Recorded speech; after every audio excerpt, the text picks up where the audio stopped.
It was just another routine day on the MRT to school. I was sitting down doing some last-minute studying for an important test that day. A few stops down, a little boy and his mother boarded the train. The little boy sat down next to me. I prayed that he would not be too noisy or distracting. My prayers went unanswered. Almost immediately after he had sat down, the little boy began talking loudly to his mother. 媽，點解啊？我恨你啊！我想打你頭啊！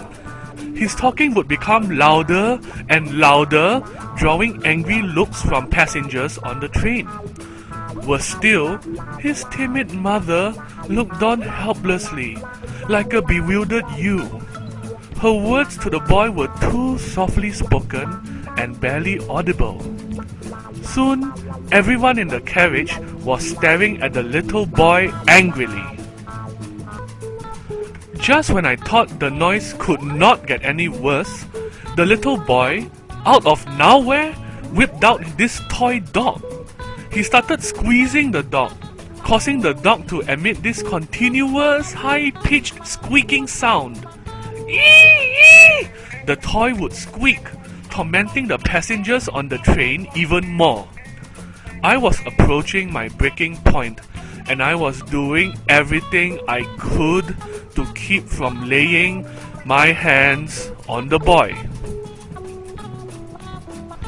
Perhaps sensing my murderous thoughts, the boy's mother firmly told the boy to put away the toy. Of course, he refused. Taking a stand, she pulled the toy away from him. This incited in him some kind of blind rage, causing him to not only scream in anger, but to also beat his mother in retaliation. I'm sorry to say that at that point, my breaking point was breached. I turned to the boy and said, "Hey, boy, can you shut up?" There was complete silence in the carriage. All eyes were on me, including the little boy's.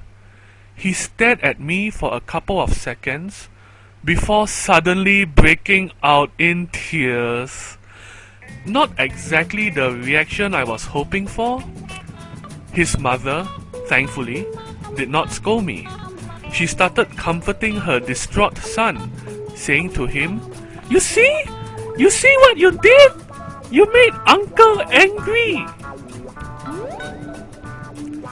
Uncle? Uncle? Me? Did I look so old? I was about to say something impolite to the mother, but she and her son had already gotten up to move to another carriage. So there you have it. That's the resolution of the story. Incorrigible boy leaves carriage, peace and quiet return to the MRT passengers, and life resumes.